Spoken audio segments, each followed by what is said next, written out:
Welcome to the original Disneyland Park, a world of creativity, imagination, and $5 water bottles. See the sights, ride the rides, buy the food, and the merchandise. Pure concentrated happiness actively monetized by greedy billionaire capitalists. But the best part about going to Disneyland is looking around at all of the park and finding small details left behind. And today we're talking about one of my favorites. It's been said in deep Imagineering lore that Walt Disney, during his lifetime, had one core obsession: ladders. And that in every park he was ever involved in, or that bears his name, there are ladders hidden all throughout, just out of arm's reach of the audience. Which is why today we will be counting down the top 10 ladders at Disneyland. Ladder number 10.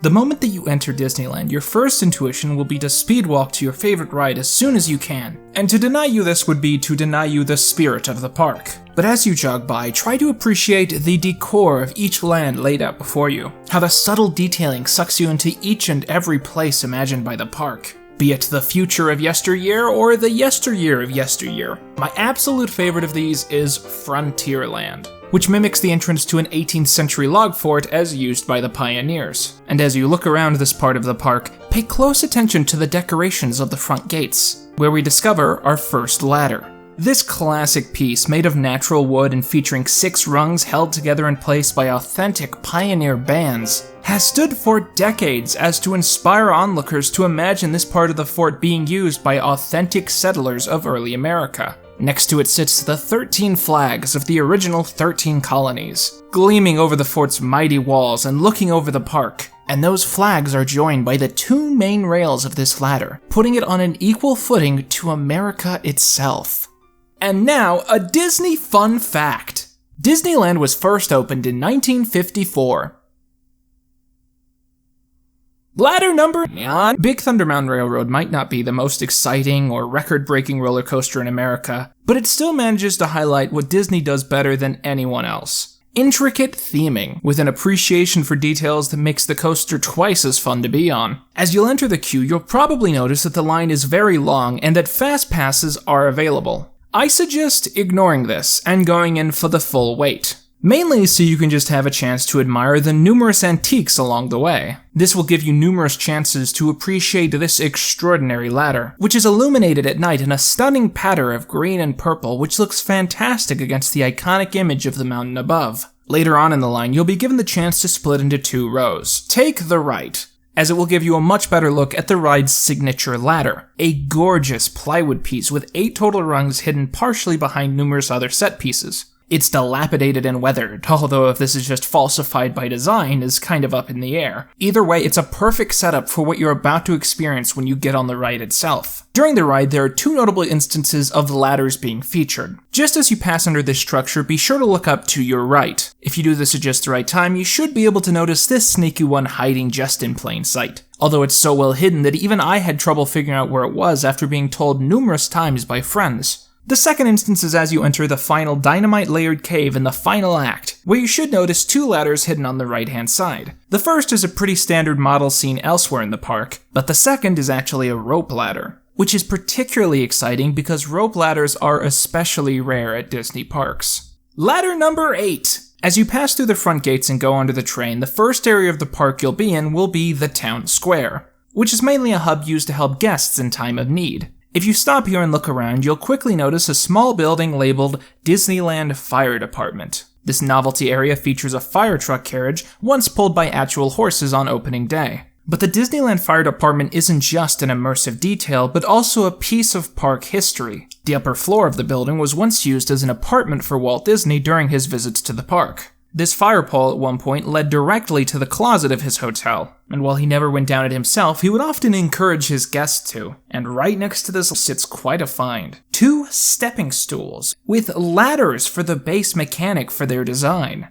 And while we're in this general area, we might as well stop to discuss our 7th ladder. As you head down Main Street, you'll find that it tends to get pretty crowded, as it's the entrance to the park, the exit to the park, as well as an area of general spectacle. If you find yourself getting overwhelmed by all of this, it might be a good idea to stop and check out one of the numerous shops along the way. And there's no place I would recommend more than the Main Street Cinema. Most people tend to pass this little place by, mainly because at first glance it kind of looks like it isn't a real thing. But as you pass through the front bars and go inside, you will discover that it is indeed a real theater that plays old Walt Disney cartoons on a loop. All day, every day. Surely the best part of this is the catharsis of getting to watch Steamboat Willie on Main Street, as you appreciate it as the start of everything. But for today's video, we're going to be focusing on a different short segment, which features a storyline of Pete kidnapping Minnie's dog and Mickey and Donald as police officers trying to catch him. The three end up trapped in a warehouse, where several gags surrounding a series of ladders unfold,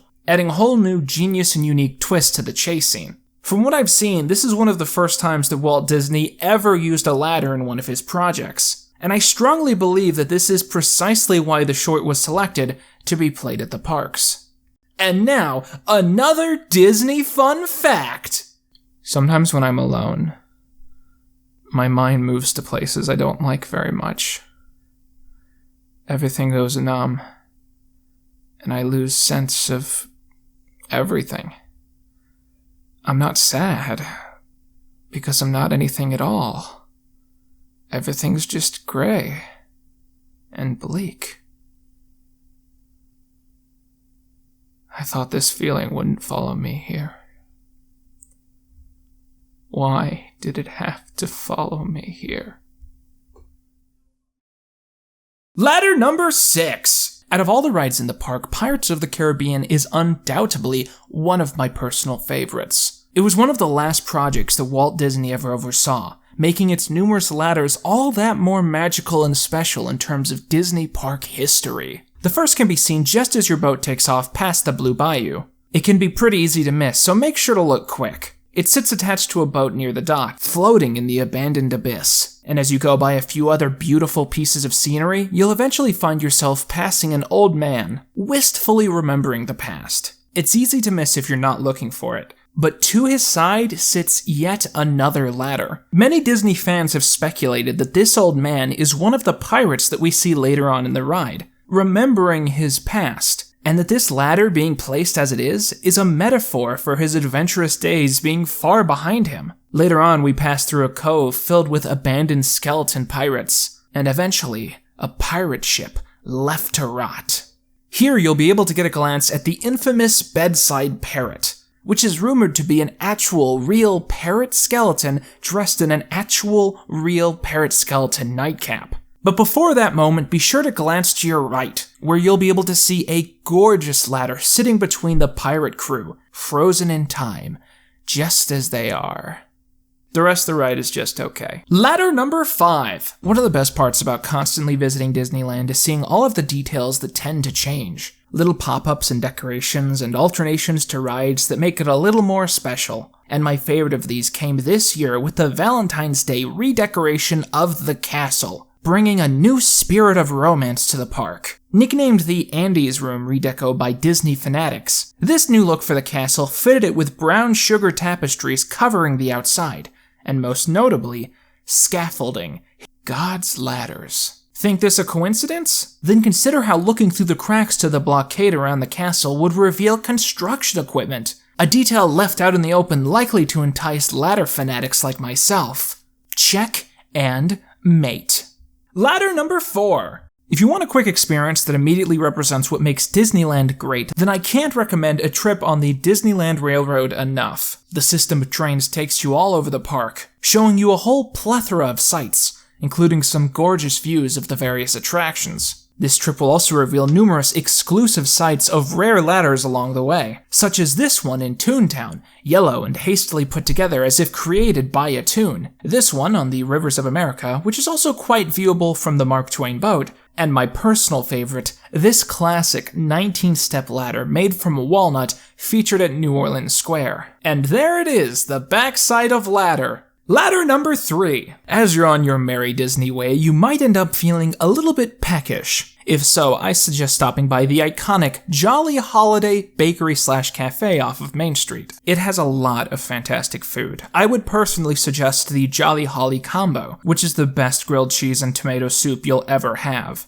But as you wait for your order, take time to study the cases at either side of the room, which double as places to get straws, napkins, and plasticware, as well as glass cases which hold little trinkets. Many of these are important to the history of Disney, such as the ceramic of a theme park carousel or the multiple pieces related to Mary Poppins. However, the most exciting of these is the tiny ceramic figure of a boy holding a ladder as he ponders off into the distance. Although it's never been openly confirmed, many have theorized and speculated that this is intended to represent a young Walt Disney himself, at the very first instant that he ever imagined Disneyland as a very young boy. Ladder number 2. Disneyland is a place of many the selling of merchandise, and at the very least you'll want to stop and appreciate the countless oddities that they sell at numerous ends of the park. And it is one shop at Frontierland that will be able to find one of the most elusive and fascinating ladders across the entire park. Start off by entering Bonanza Outfitters, or really any shop in this area because they're mostly connected by back rooms. Go to the eastmost exit of Bonanza and stand right in front of this penny presser. If you look up exactly here and nowhere else, you should see an absolutely gorgeous ladder hanging straight above. Again, this is viewable from almost nowhere else in the store. You have to be standing in this exact spot, making this one of the most well-hidden and awesome ladders in the entire park. And now, one final fun Disney fact. It's been over 10 years since I last saw my father. Last time we were together was at this very park. He had left to get a pack of cigarettes while I waited in line for the little patch of heaven petting zoo. That petting zoo, and the sight of people smoking, was all I had left of him. And now they're both gone. Just like he is. And now, ladder number 1. It's been said by many a Disney head that there is a direct correlation between the quality of a ride and how many ladders are on it. The more ladders, the better the ride. And there's nothing that more clearly shows that this is absolutely true than the Indiana Jones Adventure, one of the greatest theme park rides of all time. I would suggest getting a fast pass for this one and early because the line does tend to get very long. But more importantly, because if you do this, you'll be able to visit Mr. Bagora along the way. Indiana Jones isn't just a ride with ladders. It's a ride that's almost entirely thematically rooted in ladders. They're pretty much everywhere. They climb up the outside of the ride, all around, feeding into a great spirit of expedition and adventure. What I wouldn't give to freeze time and climb up these without consequence. But as a Disney ladder fanatic, I do understand that this is just a pipe dream. I would never be so irresponsible. The inside of the ride features too many ladders to count. I guarantee that I have missed quite a few during my research. My favorite has to be this rope ladder hanging overhead in the Rotunda calendar. It's just so exciting to notice that for the first time. I really wish I could re-experience that moment. Along with that, numerous ladders decorate the inside of the ride, but the very best features come along the entrance and exit passages to the ride. Full ladders set tied to the wall, within arm's reach, meaning that you can personally interact with each and every one and indeed are encouraged to. This is probably one of the smartest twists on Disney Imagineering of all time. A ladder that you can touch and feel and use. It takes what's already great about the many other rides in the park and makes it all that much more personal.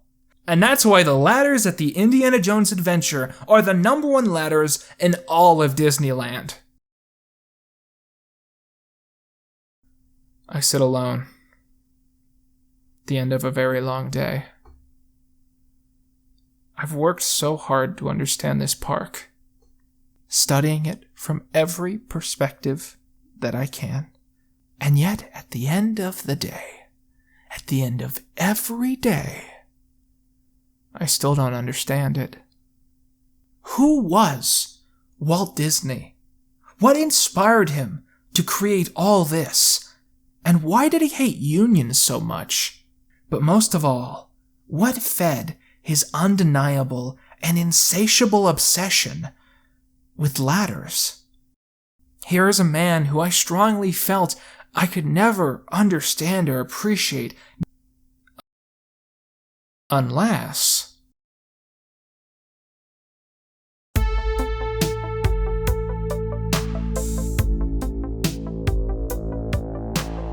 When Walt Disney was 4 years old, his family packed up their bags and moved to Marceline, Missouri.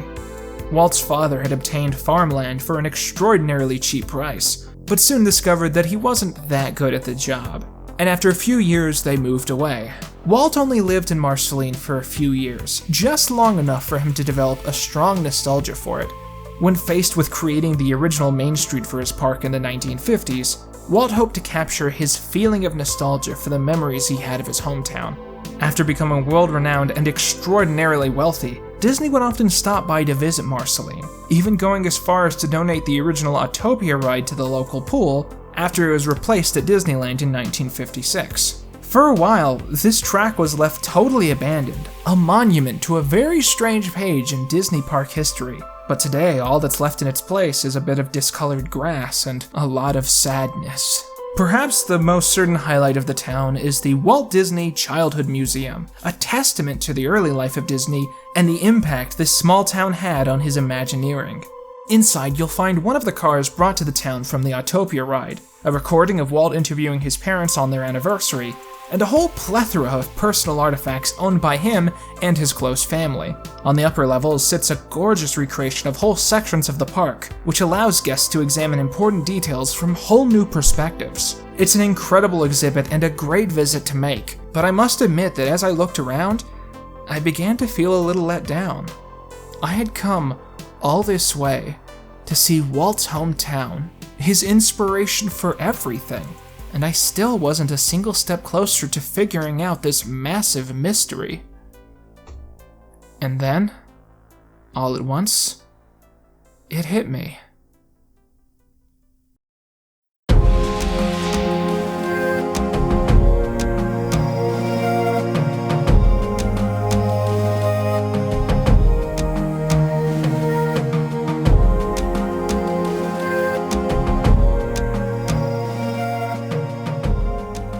What is a ride but a long and complex ladder, sending its riders up and down, up and down?